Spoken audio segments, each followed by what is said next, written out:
Look, I'm just going to tell you here and tell you here first. Annabeth Chase is way better as a black girl. I mean, duh. But some people think otherwise. So, sit down, take a seat. Welcome to Black Annabeth Chase 101. I am your host, the esteemed, the stunning, the talented, digital melanated wise girl, talking about the melanated wise girl. I think this video is kind of like my magnum opus. Let's get started.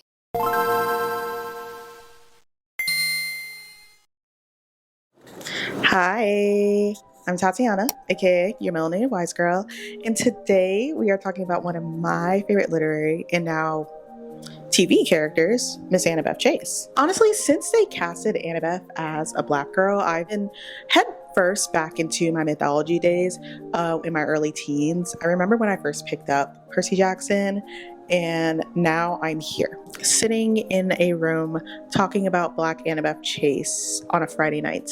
As Black media and Black girlhood stories are particularly being lost in this time, it's important that we talk about it and we dive into it. So with that in mind, and as someone who now has a film degree that she's still paying off and a little bit more knowledge than I did when I was 12, I say a little bit, not much, I want to use that knowledge and talk about Annabeth. So, welcome to the Melanated World of Annabeth Chase, a new series on this channel where we're going to be breaking down the complexities of Annabeth Chase as a black girl and all the things that come to it, and why I'm going to answer the question, why Annabeth being black is 10 times better. This video is not going to be a one-to-one of everything that Annabeth Chase does in this series. We will be here all day. I have to feed my cat fancy feast at 6:15 p.m.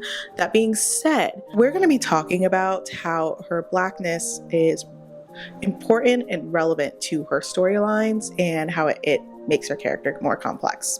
So with that being said, this is gonna be a long one. Take a seat, eat, have a little snack, cozy up in a blanket if you want, and let's get into it. Actually, wait, pause. Hi again. We gotta go over some house rules. So first and foremost, every time I've talked about Percy Jackson on this platform, I have gotten a racist and or misogynistic comment, including comments I've made on other videos. If I see racism or misogyny in the comments, it's getting deleted. This is a general content warning that we will be discussing racism, racist rhetoric, anti-DEI, bullying, especially towards a minor. I understand that this video is going to reach a younger demographic than I usually cater towards. I also understand, and I'm not even trying to be braggadocious or anything, that this video could end up in the hands of somebody on production, family and friends, cast members, or even the actress herself. So I want to make that warning. I also don't want to re-traumatize anybody with any of the things I talk about, but I do think it's important that we discuss response to black girls just, in general, in the real world. I will leave content warnings on the screen when we get to that portion. I'll also leave timestamps visible on screen that you can skip to. Do what's best for your mental health. Skip it if you need to. Just want to put that out there. 3, I'm just going to say this point blank and period. There will be spoilers in this video. I'm going to try to keep it cute, and I'm going to keep the spoilers to a minimum of season 1 of the series, of the television show, and then book 1, Lightning Thief. But there are certain things I have to mention that go either in different books or prior to that I have to include for context of things. So I just want to keep that FYI. There's a chance you may hear something from a later book. I'm sorry. I'm going to try. That is your general spoiler warning. All right, I think that is it. Let us get started. Buckle up. All right, let's head back to the whiteboard. We got some basics to go over.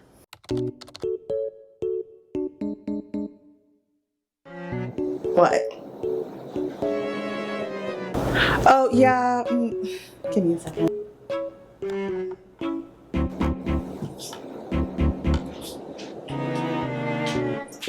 Perfection. I will note that my notes are also on my phone, so if you see me looking at my phone, that is why. My screen time is about to be abysmal. So who exactly is Annabeth Chase? You know what? Let's just go straight to the source, the Royd-Inverse Wikipedia page. Annabeth Chase is the Greek demigod daughter of Athena and Professor Frederick Chase. She is a Deuteragonist.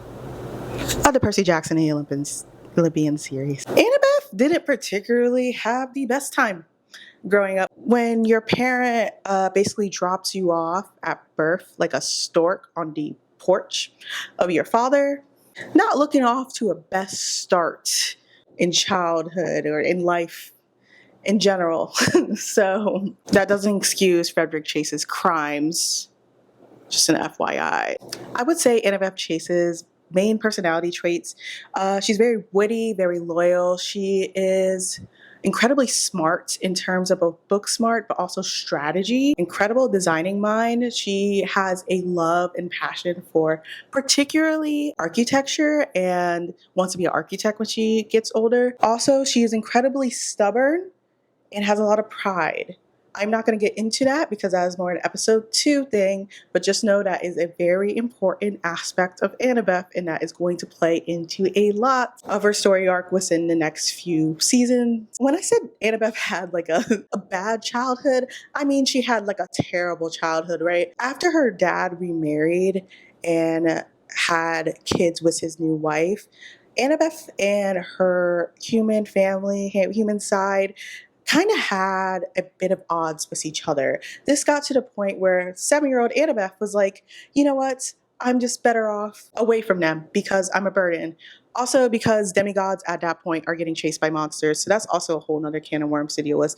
But instead of like putting a missing persons report, she ran away from home at 7. She ends up running into, during this process, fellow demigods Luke, who is the son of Hermes, the messenger god, and also Thalia, who is the daughter of Zeus, also a forbidden child. The forbidden child, if you don't know, is a daughter or son or, whatever binary spectrum you have of the big three.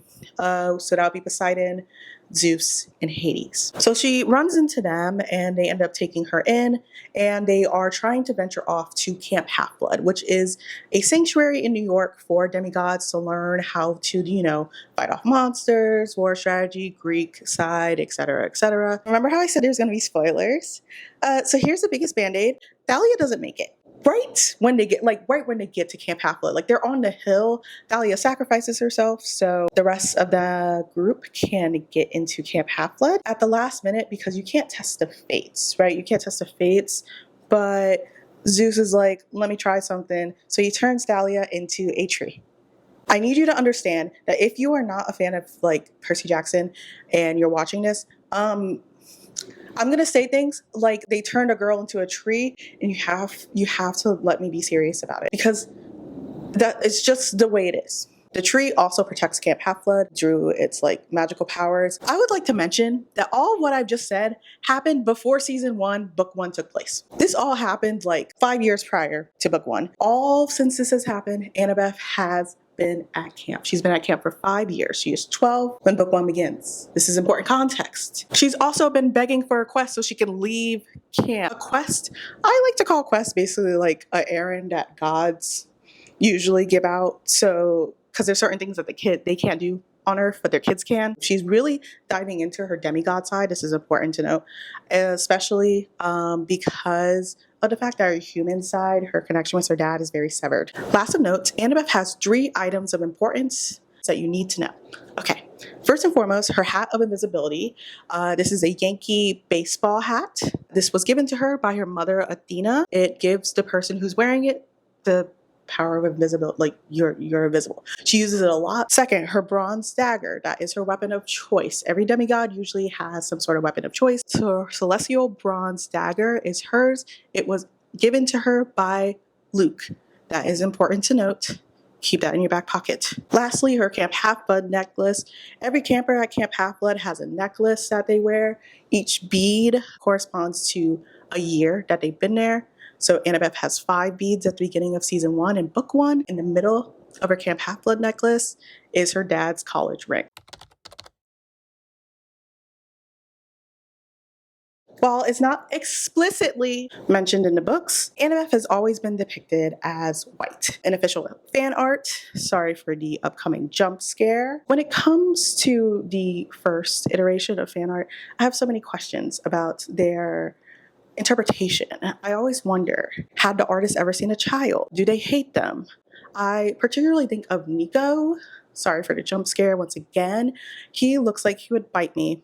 And I've already been bitten by a child before. I don't want that to happen again. Percy describes her in the books as blonde hair, gray eyes. The blonde hair thing is more of like one of those early 2000s things that a lot of writers did when it's like, I'm the smart blonde sort of thing. In the movies, she was portrayed by a white actress, but she was brunette in the first movie, The Lightning Thief. The streets said that y'all bullied production so bad that they gave her a blonde wig, gray contacts, and took away her personality in the second movie. If you want to hear me complain about the movies, I have a whole video on that. You can check it out. Personally, when it comes down to Annabeth and Percy and other characters, not just in Percy Jackson, but in literature, it comes down to the white by default mentality. Let's dive into this a little bit more. According to the website, Writing Diversity, whiteness is the litmus test for what is considered normal behavior, culture, and appearance. This comes particularly when authors don't make it clear what race or ethnicity a character is in a book. And oftentimes when they do make it clear, it is either to other them, overly describe them, or sometimes even sexualize them. I'm not saying that's the case for Percy Jackson, but I'm saying it's a big hole as it is. Writing Diversity also states on this, non-white characters always have some form of description to make sure their non-white is made clear, usually via a description of skin tone. It becomes problematic, however, when there isn't a comparable description for any of the white characters. The absence of the description, really the absence of race, is the trigger for the reader to understand that the character is white.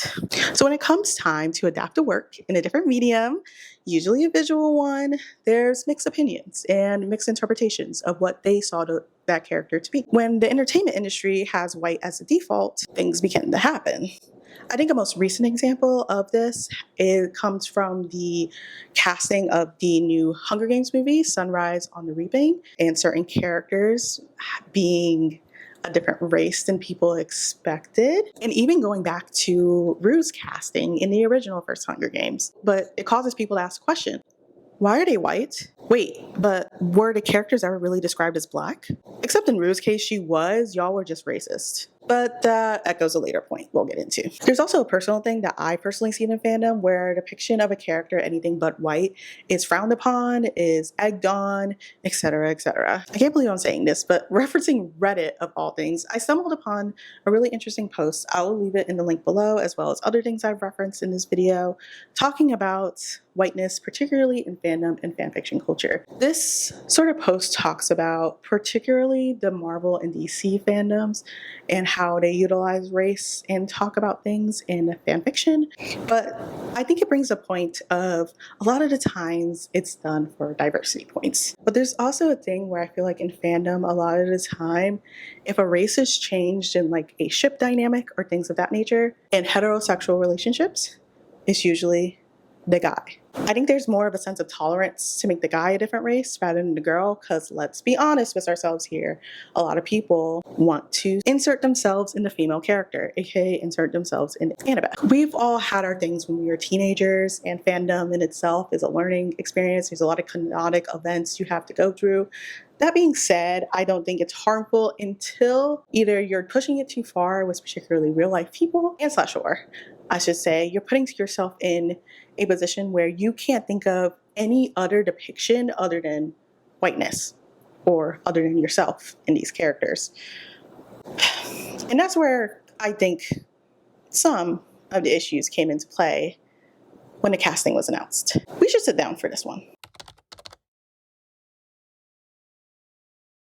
On Thursday, May 5th, 2022, Variety posted the exclusive announcement that Percy Jackson and the Olympians, the new Disney Plus series, had officially cast Annabeth and Grover, completing the iconic trio. The announcement was also shared on Disney Plus's social media pages and the show's new Instagram page. Now, from what I understand, it seems that this came as a surprise. Walker, the blonde kid in the middle, was announced a bit previously, and there was a public casting call for the main three roles, and they were doing colorblind casting. From what I've seen, it seems like a lot of people speculated that Percy himself would be a person of color, or they would do similar to what the movies did, have it be Grover, but the other two would be white. I don't think anybody thought that they would make Annabeth Chase anything but white. So it came as a surprise when not only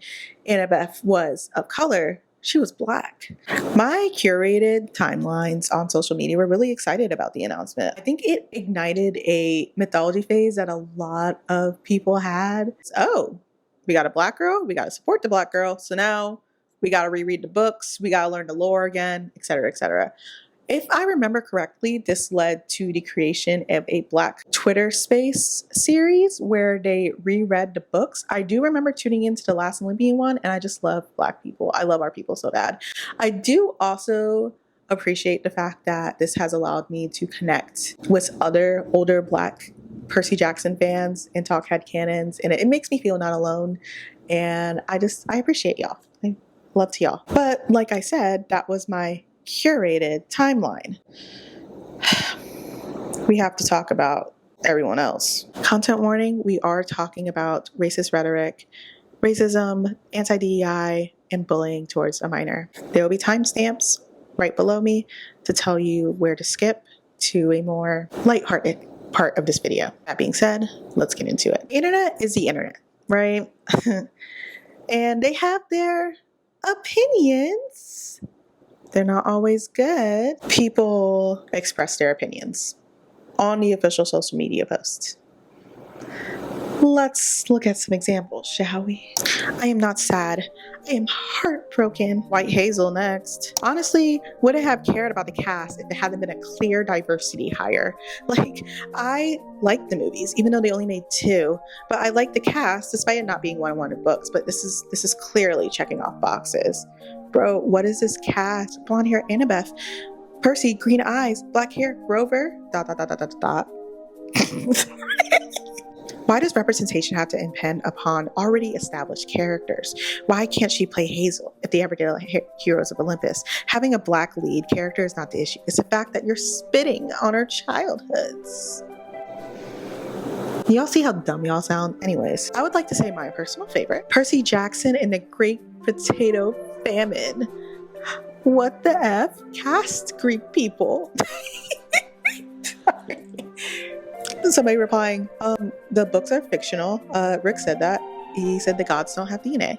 And then somebody said, I am a person who's deeply troubled by the cultural appropriation of Greek heritage. My favorite part about this one is that they just don't think Black people exist in Greece. They just think it's just white people in Greece. Like, there can't be any Black people in Greece. There can't be any other race other than white in Greece. I think that's very funny. Look. Message of discouragement were also sent to Disney themselves, the author, his wife, and Leah. Leah also stated that her TikTok was banned after a mass reporting incident following the casting. Something that I will note that has happened again, like 5 times.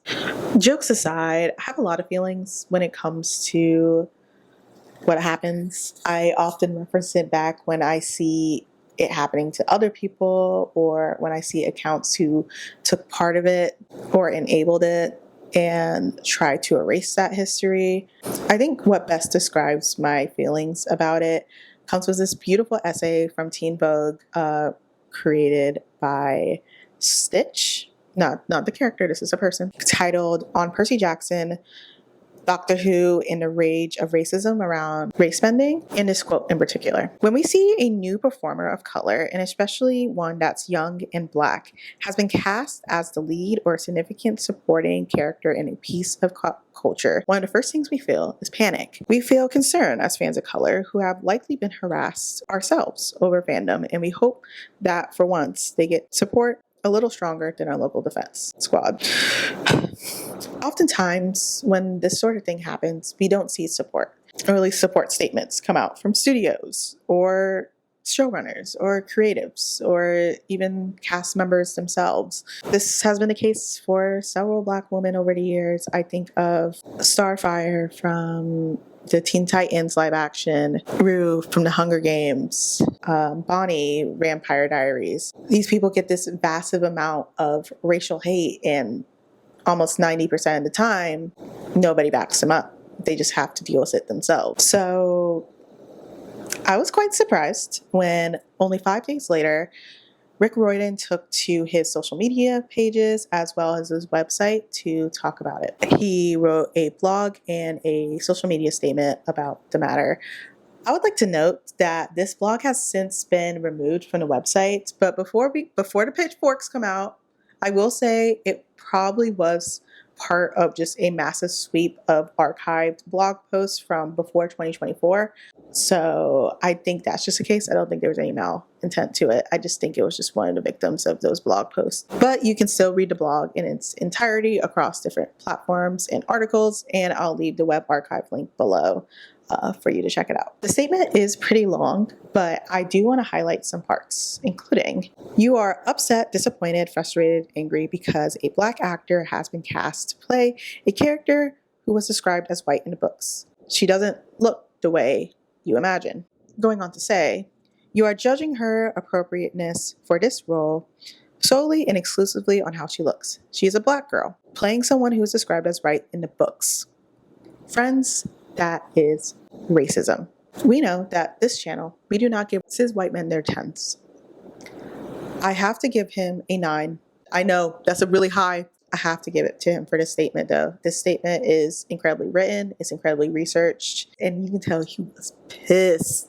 He all pissed him off. Because not only is this sending threats to a minor, but you're also insulting, his choice and his intelligence. He also states that he didn't get any direction from Leah's family, Leah herself, Disney, the studios. He just was like, I'm going to do this. I do also want to make note that I didn't mention when I was recording this, that Rick also stated, and I believe they stated before, that when they decided that Leah was going to be cast, there were many meetings of what that casting were to mean, and they took into account of what could happen. I'm not saying maybe in those meetings that there may have been some sort of sentiment to stay quiet and he didn't realize how bad the backlash was going to be, but I do want to make note that there were meetings following the fact that they were going to cast a Black girl, so they kind of knew what was going on when it happened. As far as Leah's response, she has talked about it a little bit throughout the years, but I want to reference in the Percy Jackson Variety feature in 2023, also a little cute moment. Look how cute they look in the cover. I feel like you need that after hearing all this. Her statement was short, but I would also say that when she's 13 when she was talking about this, and also the SAG strike was happening, so they had to work around a lot of things that they were asked.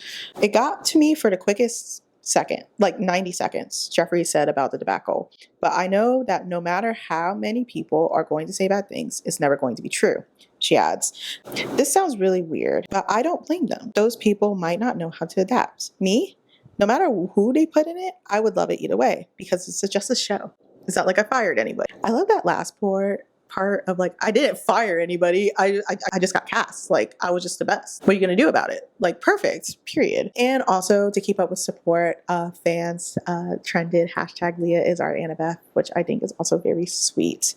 After especially the controversy became more public. I will say that the cast and crew alike have been incredibly supportive, both behind the scenes, but also in public. You can definitely tell that they not only probably all understood what was going on, but definitely took that into play when it comes to things. If I could find it, and if the mouse doesn't snipe me, I am going to insert a clip from the Percy Jackson documentary covering how they made season 1, because I just think this is a great, ending point to this section. I think the moment we met Leah, it was one of those moments where a character that had only really existed on the page as far as the show goes started to come into focus. She has this sense of groundedness to her that's really rare. She wants to do the best job possible, and she is just laser focused on getting the role right. So when you got to us, you'd be different than this. It's great to work with Leah. She's exactly how I envisioned Annabeth. Annabeth is the most reasonable. She keeps the group on track. She always is one step ahead. That's the big thing. She's always one step ahead. And Leah does a phenomenal job of playing it.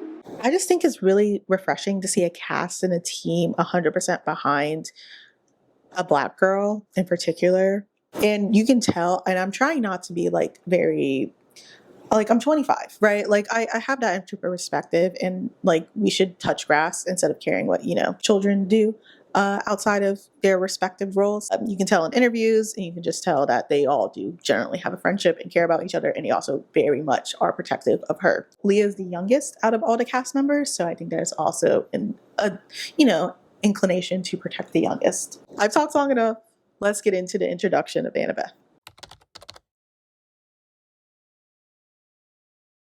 I think in order to properly do this analysis, we have to have categories. I've thought long and hard of how to tackle this, and while we will be still going episode by episode, I thought we can break down her melanated story arcs in 3 different buckets. So let me tell you about them now. They are hastily written on this whiteboard. First bucket that we're going to talk about is that one. I don't think you can see it. But it's the reclaiming of Annabeth Chase's childhood, aka the adultification of Annabeth Chase, and the subsequent reverse of that. According to a study from Georgetown Law Center, it states adults often believe that Black girls need less nurturing, less protection, less support, and less comfort. All that with the adultification bias is a form of racial prejudice where children of minority groups, typically Black children, are treated by adults as being more mature than they actually are. This bucket plays into that. I think we see it's the most visible. We see Annabeth kind of transition from being a demigod to a kid. And that's something that we'll talk about. The second is the realities of Black girls in the real world. This kind of hovers over their quest episodes. It's quite smaller compared to the first bucket, but I want to make a note of it that episode 4 in particular is a really big one when we get to it. And then lastly, just the extras. Just put little things that make Annabeth melanated that they included that I love and I want to talk about. So I made an extra bucket. All right. This is going to be a long one, so I'm going to sit for this episode thing if you don't mind. I did change. It is cold, but look at my shirt. It is a reference. You can't really see it. Let us begin. So we're starting off with episode 2 because Annabeth is in episode 1 for a minute and a dream. They should be glad they did a 2-episode premiere. That's all I'm going to say. Because if I didn't get to see her until episode 2 and then it released episode 2, I would have been mad. So episode 2, titled I Become a... You know what? Percy Jackson is very unserious, right? The episode titles are very unserious. I'm not saying the episode titles. We're just going to do episode 1, 2, 3, 4. I would say the first item in our bucket comes a little bit after we are introduced to Miss Annabeth Chase herself. While we do get the iconic line of "you drool when you sleep," of course, the first line that Annabeth says to Percy, after she is observing him in various places, in various situations for an extended amount of time, she was stalking him. Say Annabeth and Percy speak to each other in the first time, and I'm telling you the show is so insane. In the bathroom, after he checks notes, explodes a toilet. He explodes a toilet when they're trying to bully him. It's by accident, but this is the first indication to Annabeth, because she is a smart queen, that, hey, your dad might be Poseidon. While the Percabeth of it all is very important. If you don't know Percy and Annabeth's relationship name, I'm just going to give you the spoiler that honestly, I think everybody knows. They do get together. Not in this season. Not in the next book. If you're waiting for it, I'll need you to sit down, get comfy, apply for a job, get a degree. If you do the standard 4 years, you might see their first kiss by then, but it's going to be a while. Anyways, we're getting to the first bucket, our reclaiming of Annabeth Chase in her childhood. The way your mind works is fascinating. ADHD. ADHD. But this conversation does lead to Luke talking about Annabeth, particularly introducing Annabeth to Percy. I think it really leads to an important conversation and things that we learned. First and foremost, Annabeth is the head counselor of the Athena cabin. Why is the 12-year-old the head counselor of the Athena cabin? I'm sure Annabeth is that girl, right? I'm not going to stop her achievements, and she was probably the best suited for the job. That being said, Luke is the head counselor of the Hermes cabin. Luke is 19. Annabeth is 12. Where were the 15 and 16-year-old Athena kids? Percy is the only person technically in his cabin. So he's automatically the counselor because he's the counselor to himself. Like, that makes sense, right? She got siblings. Why did any of them step up to the plate? Maybe she wanted to. I don't know. Either way, what happened to counselor and training programs? What happened to waiting till you're 16? Okay, maybe not Percy, but Luke emphasizes, little sister, which I do appreciate. But you can also tell, particularly in the scene, that Luke sees Annabeth as an equal. Now, when he's talking about her being like the strongest warrior in camp and stuff like that, he is referring to the fact that like she's really good at capture the flag, which is what she ends up asking Percy to be a part of. Also, like if we're talking about the first bucket, the adultification of Annabeth, you have this person who definitely they have a sibling bond and a relationship, and this comes into play not only within the season, but it shows a very equal playing field, even though still Luke is significantly older than Annabeth. And I think it plays to even the people the closest to her that want the best for her also do see her in this more adultified context. I think Annabeth has really, like, she's incredibly overachiever, incredibly talented. I think also it's one of those things that like Black girls just like feel like they have to be the overachiever to be noticed, whether or not that is just like in the grand scheme of things. There's always that notion of you have to work 10 times harder as a Black person to get the same achievements as a white person does. In a way, it's a way to like try to get the attention of one of her parents, if not both. Also, in the third bucket, in our little extras, shout out to Annabeth's braids. And of note, who does the braids in Camp Half-Blood? I think what was decided earlier on the Twitter X platform, Twitter, the Athena cabin does the braiding because of the weaving, the sort of thing. And then the Aphrodite cabin gets the hair and the supplies. I think that's what the agreement was, but I would like to know your thoughts. Who do you think does the knotless, the box braid, the styles at Camp Half-Blood? Let me know below. I would like to hear your debates on this topic. Episode 3. First and foremost, the way Percy says Annabeth's name when Chiron, who is the head of Camp Half-Blood, he is a centaur, played by the legendary Glenn Turner. He is never not booked and busy, I'm going to tell you that. He's like going through his whole speech. You got to choose people on this quest that you're going to trust, you're going to care for. Annabeth, what happened to hello, how are you? This is the first time also that we get glimpses of and learn a little bit of Annabeth's backstory, including her relation with Dahlia. That is something I'm going to talk about a little bit more in episode 4, especially with the casting of Dahlia now being official in public. In episode 3, Annabeth and Percy are at each other's neck. Like they're bickering basically 95% of the episode. And something that I noticed, especially when I was writing the script and like just observing things, is that Annabeth's dialogue is very much more of something you would hear an adult say, right? Compared to Percy, who talks more so like a 12-year-old. And I think, I don't know, at least to me personally, I think it's very interesting how they talk, not only just in general, but to each other, especially when they're really at odds with each other, right? Because we'll see like in the next episode or two that shift. But the way Annabeth speaks, I think particularly what really made me notice it is how she was speaking to Miss Dobbs, the monster. We'll get to that. Her words are bigger, and it feels more not only somebody who's well educated book-wise and dictionary-wise and like smarts, but someone who seemingly probably hangs out with adults or older people more than her peers. Hades sent you here. To gloat over a job you almost did right once? How things have changed. And I think that's really, really interesting to think when you think about why she, was butting heads with Percy for various reasons, but also because Annabeth is always used to being the leader, right?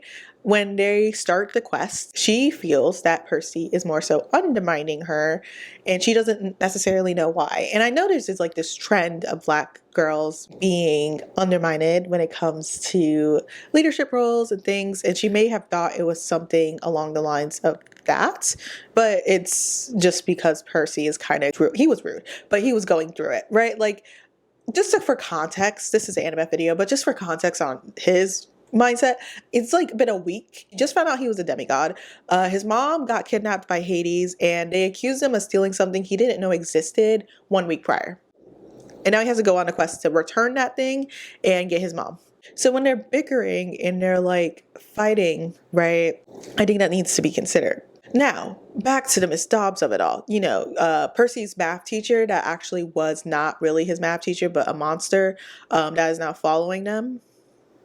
One of these days, somebody has to do a Mike's Mike equivalent of like style video with like a pyramid with all the series things to note. I don't know if that's gonna be me, but yeah, that's something to do. You know that one TikTok sound is like, when a black person is doing something, there's always a white person watching.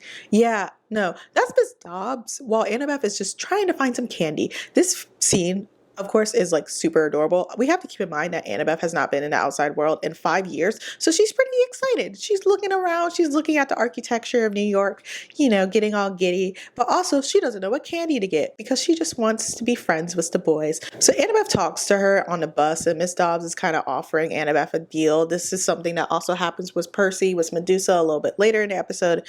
Parallels, as you will. I do want to make point of what she says. The pride of Athena's offspring, possibly the most formidable demigod child alive. The scene is her trying to butter Annabeth up to like give up Percy and do the quest on her own because she thinks she can do the quest on her own at this point. But there's layers to this because what we're seeing is once again everybody putting pressure on this black girl to make a decision, to do something, to be this extraordinary demigod that everybody's setting her out to be.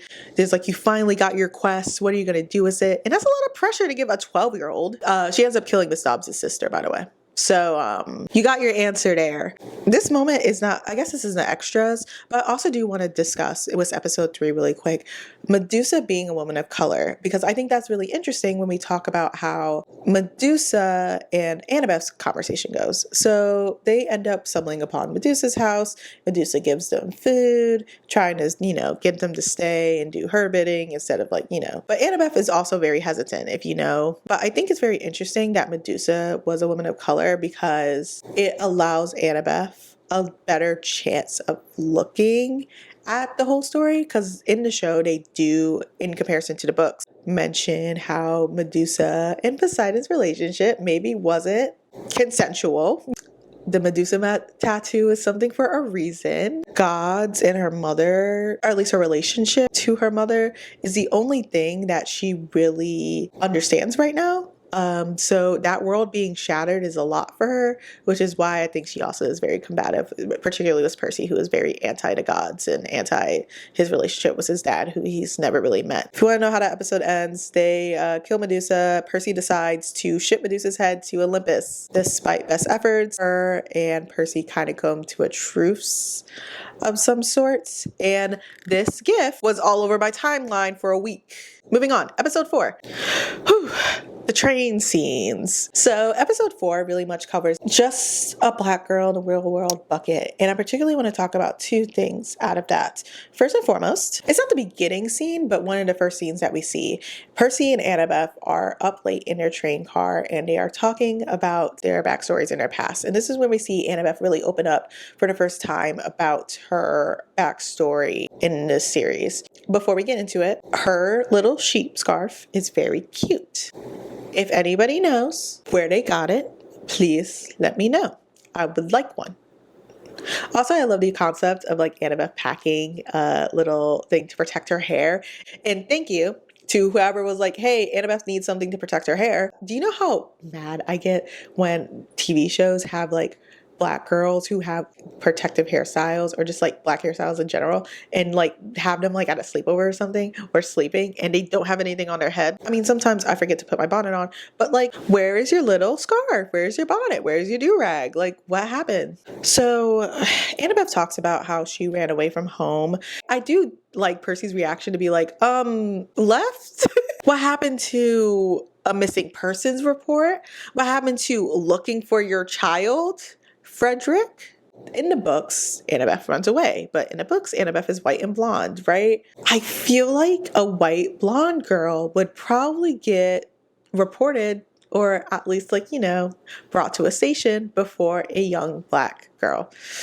It's unfortunate that we live in a society that is like this, but it's true. Young black girls, black women oftentimes are less reported as missing, are less looked into as missing. There, a lot of times black teenagers are usually assumed as runaways first before they're assumed kidnapped or otherwise. It makes more sense that a young black girl ran away and nobody was really looking for her than a young white girl.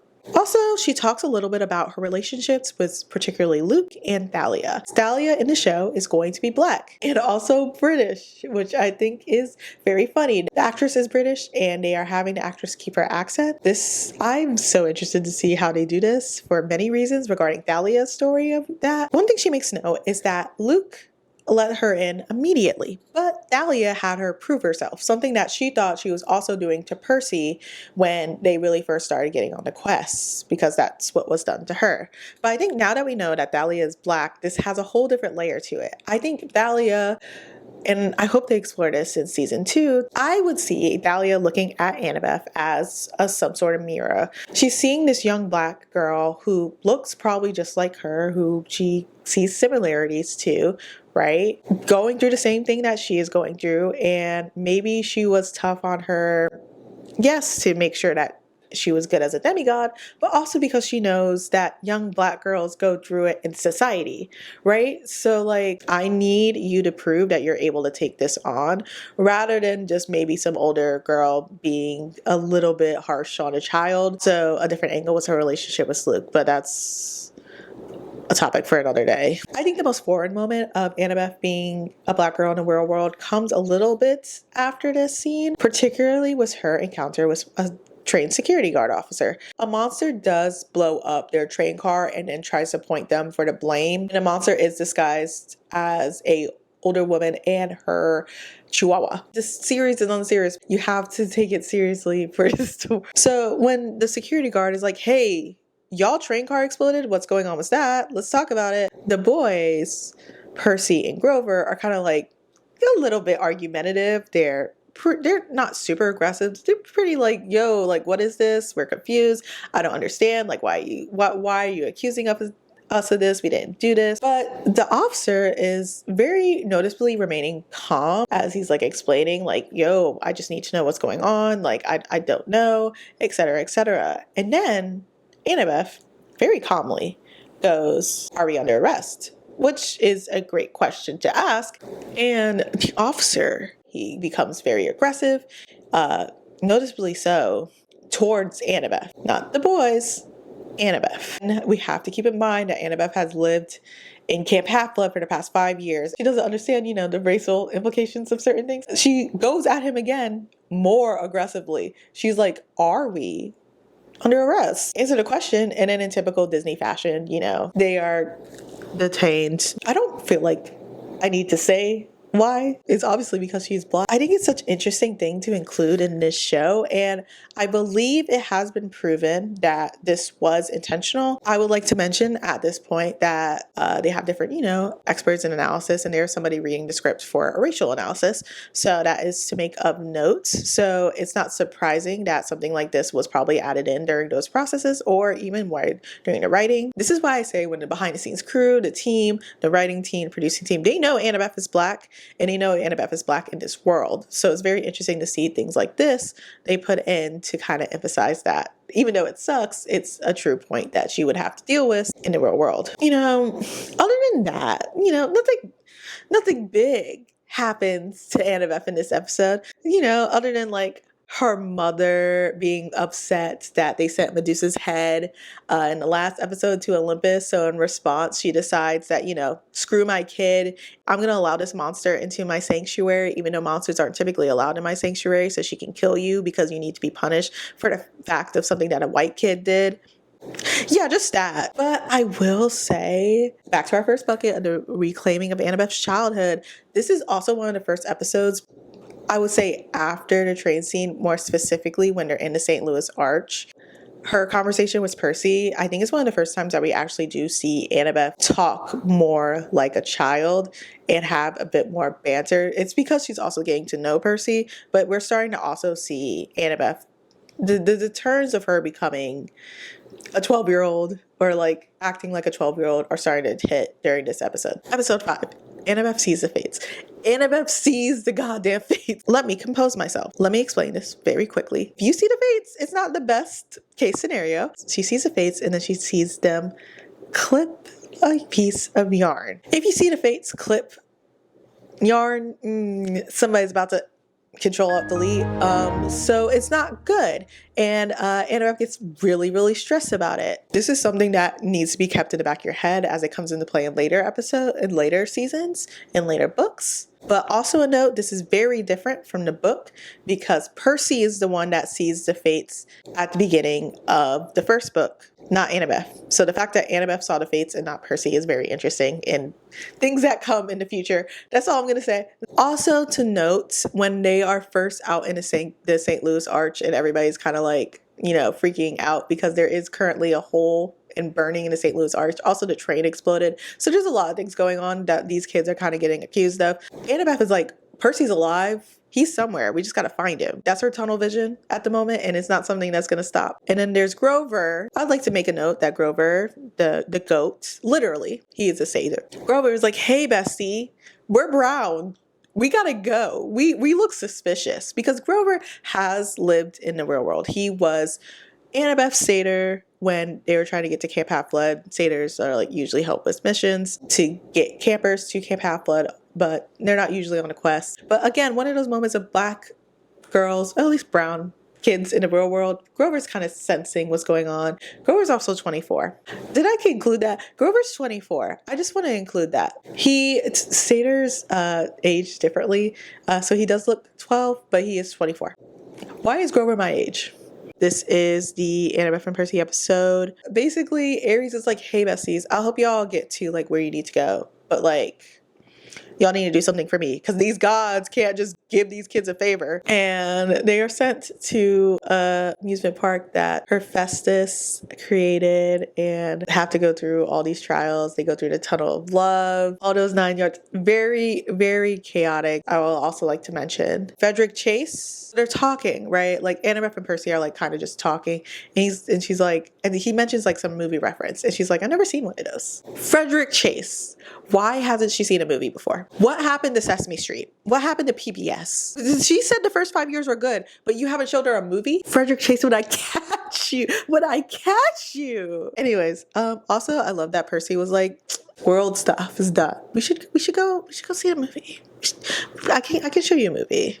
You might die in the next like 20 minutes. Why is your main priority asking her out? This show is so funny. When they get to the end of the tunnel of love, they have to jump. Percy saves Annabeth for the first time using his water powers for the first time. And we see a throne. Essentially, this throne is a trap because, of course, Ares and Aphrodite were cheating once again. In order to get the shield back, somebody has to sit on the throne, basically killing them because whoever sits on the throne turns into gold. Annabeth sacrifices herself because, once again, she's just like, I gotta do it for the mission. I gotta do it for, the demigod. And Percy's like, yo, no. And I think it's the first time that Percy really is the one to be like, Annabeth, you're like kind of that girl. I need you to do this mission because you'll actually like achieve it. Like, you're good at this.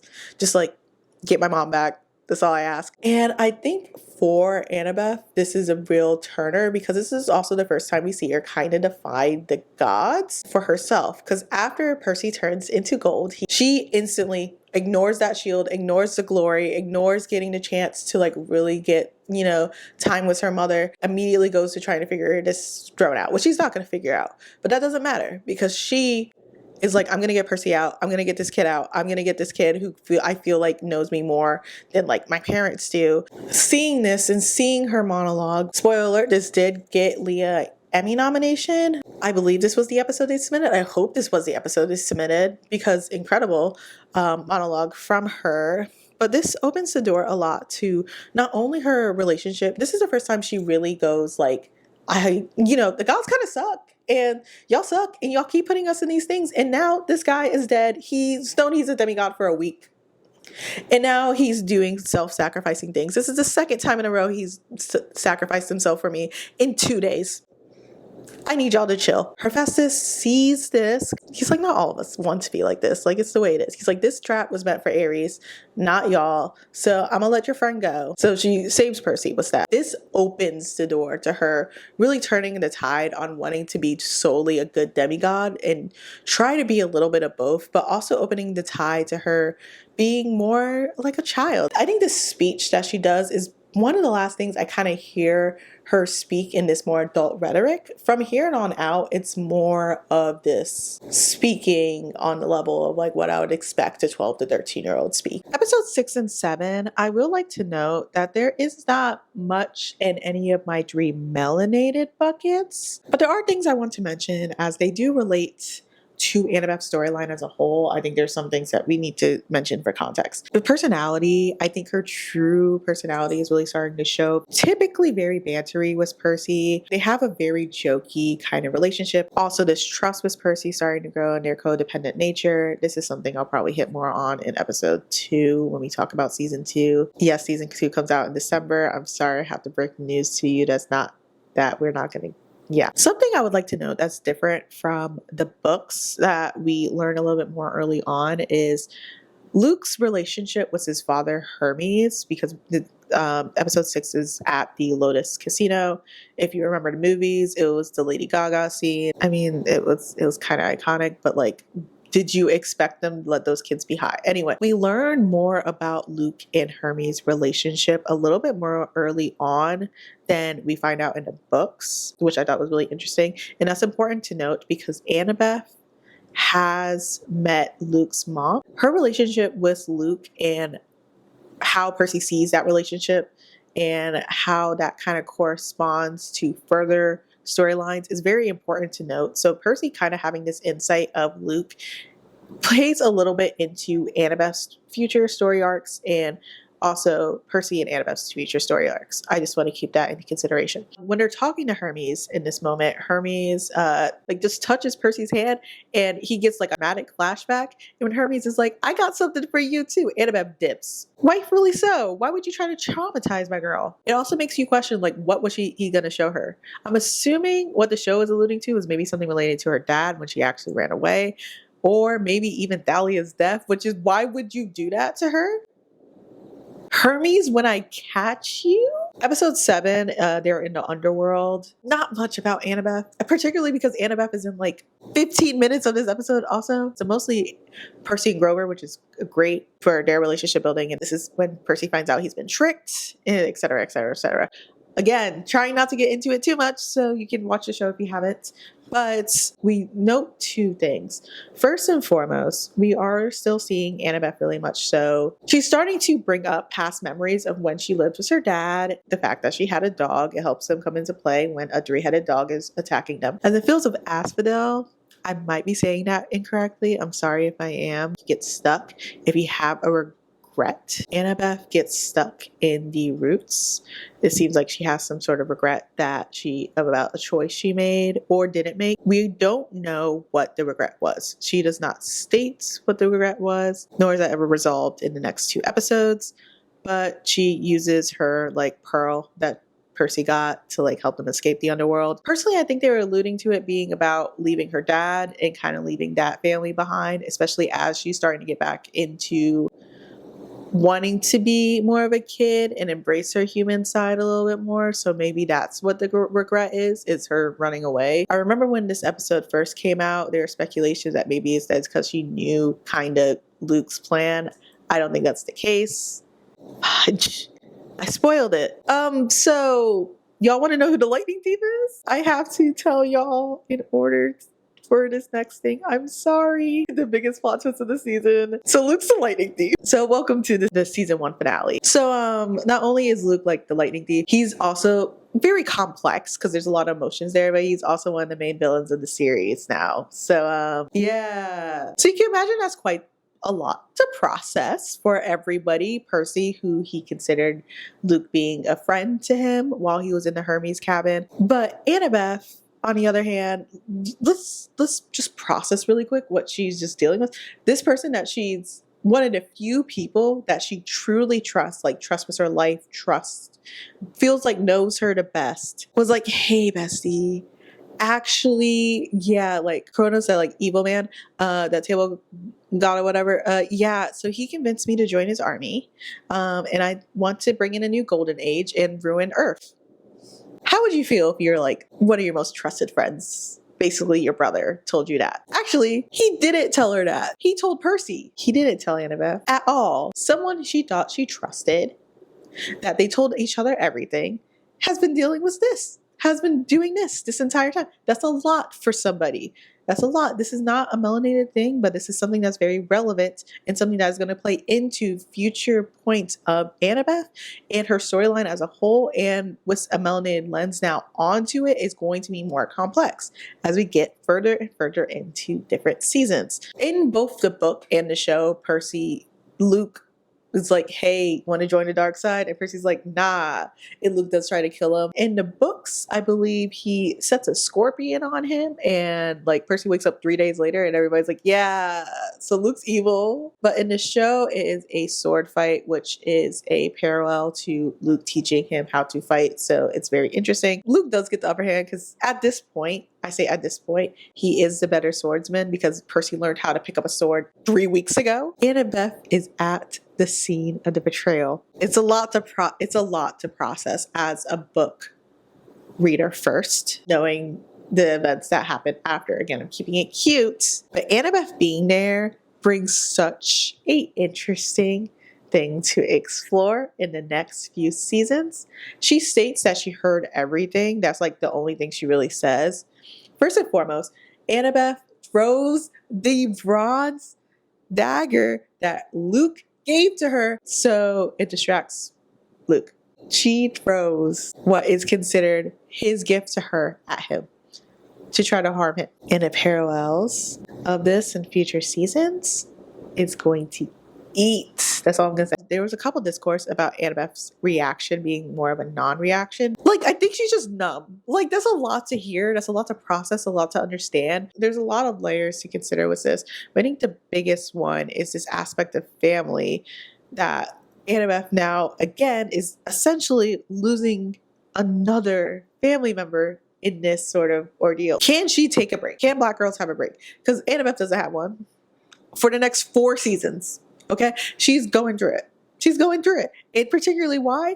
A lot of it has to do with this scene right here. But I am so interested to see how this scene, how her being there at the betrayal is going to affect kind of her mindset, because she has a lot of mixed emotions that are very evident in the next few books of her trying to understand this turn, trying to understand if she can change everything back to the way it was, on top of, you know, being a demigod, and on top of the other things that they're going through, especially in the next books, which are very heavily sea monsters. Just in general, just to skip ahead, is Percy in Annabeth's book. Like, it's, you think they bond in this season, they do, but they are stuck like glue by the end of next season. There's a lot that happens. As we're wrapping up storylines and as we're wrapping up our season 1 analysis, I want to go back to particularly the overarching bucket 1, the overarching arc. Annabeth finally reclaiming her childhood. She decides to go home at the end of the summer.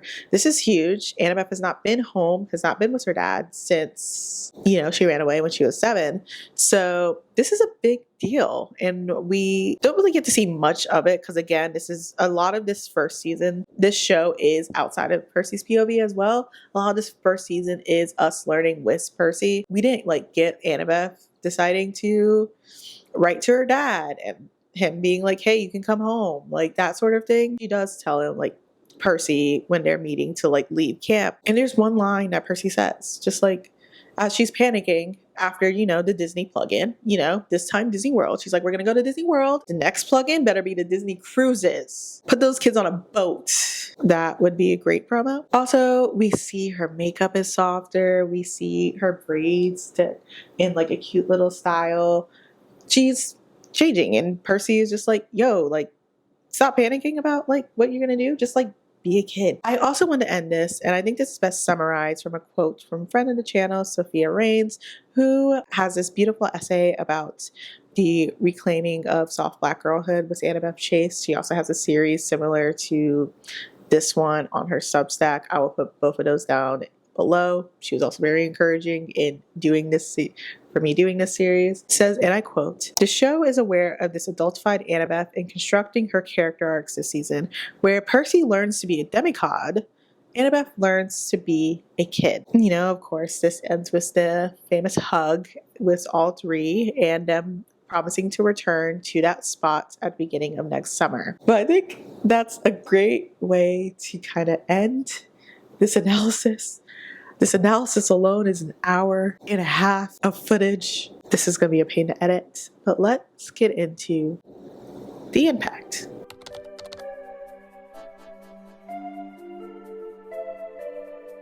So, I'm glad y'all are still here. Hi. I appreciate you. You know, like you really stuck to it. Or you skipped ahead to this part. Either way, hi. So, like, what happened after season 1? Like, what was the release like? What was everything like? Now, there's some things I'm holding until season 2. Particularly, I want to wait and see certain things with press and how things go with that. Season 1 itself was favored very well critically and with audiences alike. It got a really high ratings, like the most streamed Disney Plus show in 2024. Got renewed for season 2. And then a season 3 earlier this year, right before their 16 Emmy wins. Yeah, they won 16 Emmys, including Best Young Teen Show. So, like, Leah herself has received several awards, including 2 NAACP awards. I think it's very sweet that a new generation of children, teens, and young adults alike are tuning in to the NAACP awards because of Percy Jackson, of all things. That is something that you could not tell me 5 years ago. I think that's great, and that's also hilarious. Also, she was nominated for a BET Award, and then she also was the one out of the cast to receive the Emmy nomination. I think, if anything, that just proves that when you give Black talent the chance to shine, they're going to shine. Like I mentioned much earlier in this video, this cast and crew is very knowledgeable and understands the power of inclusivity within both in front of the camera and behind the scenes. It has been reported that Leah and Dior, who plays Clarice has a much bigger role in season 2. I didn't talk about her much. She is the daughter of Ares, who's the god of war, of course. But to make note, they had say on what their hair was going to be this season, which I think is very interesting and something that oftentimes Black actresses don't get the chance to have. So I think that's really cool that they were able to be in on that process. But particularly Leah, who are both going to be in heavy water scenes in this next season, is the Sea of Monsters. They're on boats. There's a particular moment in season 2, the famous siren scene, but like very much looking forward to it. I talked about it in my what I'm looking forward to in television video. Also, if I see one tweet being like, why is she in braids? Because she's gonna be fighting for her life in the Atlantic Ocean. Damn, can't she have protective hair? I'm sorry. Also, I do believe that this casting, or at least the castings of the main trio, did kind of catapult into more diverse casting. You think about Hermes and Zeus, and now more getting into play with Thalia. Thinking ahead to season 3, which is greenlit and currently in casting as of right now, to Aphrodite. I'm not go too much into it, but Percy does look at Aphrodite and think it's Annabeth. When people see Aphrodite, they see what they interpret as like true beauty, if I'm not mistaken. And Percy does describe Aphrodite at first to look a lot like Annabeth. So, Ayo Adebri, hi, please contact your agent. Please, for me personally. I say this because that makes it so with Annabeth's casting as Black, now certain people have to fall in line. Athena officially is a Black woman, played by Audria Day. I think it's Audria. Is it Andrea or Audria? Athena being a Black woman officially has been announced. We also have Frederick to keep in mind. William Jackson Harper, Sterling K. Brown. I need y'all to call your agents. I need one of y'all to be Frederick Chase. I'm sorry. I can't. It has to be one of y'all. I have been on the Sterling K. Brown, Frederick Chase agenda for like months now. He's already on Disney's payroll. He's got the time. I'm not going to talk about the fact that there's going to be characters missing in season 3. We're not going to talk about that. Frederick Chase, Selena, and Charlie are all casted, right? They're already casted. I don't want to think about it. Don't put that in me. Don't. Rachel Dare has to be black. I'm sorry. It's just, I can't deal with a world where she's not. Y'all move weird on this internet. Moving on. Finally made it. We're at the end, and I'm going to keep it sweet and short.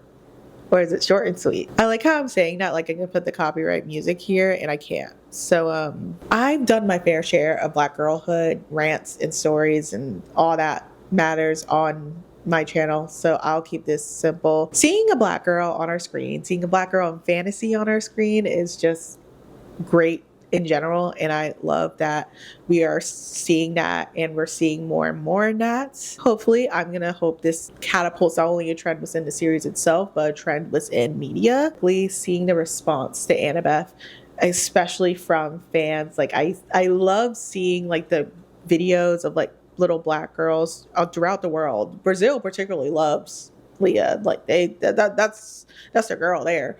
But like just seeing black girls like have their hair like her and like really admire this girl. I know also how much pressure that has to be for, like, I think she's 15 now to handle, but also be one of the only people on the platform or like currently, you know, in a position like that. So it has to be a lot, and I take that into account. But I think I'm really glad that we get to see this, and I really hope that we get to see all 5 seasons of this, and we get to see this black girlhood not only continue to flourish, and we get to see all the complexities of this, but we get to see her ending. We get to see this black girl get everything that she wants and more. That's the introduction of Annabeth Chase. Thank you for watching this video. If you made it this far, this series has been a labor of love. This is actually my second time recording this whole video because I just want it to be, nothing's perfection, right? But I feel so passionately about black girlhood stories, and I think this is such a great avenue to go across that. And plus, y'all have been screaming at me on Twitter, so I want to make it good for y'all. Thank you for watching. I'm really excited for my next video that I have planned. It's not related to Percy Jackson, but related to Disney, so really excited to dive into that. You can follow me on all these platforms. If you want to talk anything Annabeth Chase, I will be there. I'm super excited to dive more into Percy Jackson as more things come out, as more official things come out for season 2 and the premiere in December. Hi, Disney. If you made it this far, I like premieres. You should let me come. Please. You know, like I could get you some content. I could host a little screening. Let me know. Hit me up. My emails and all my socials. Wherever it's 2 a.m., 6 a.m., wherever you are. Thank you for watching. I appreciate you. I'll see you in the next one. Bye.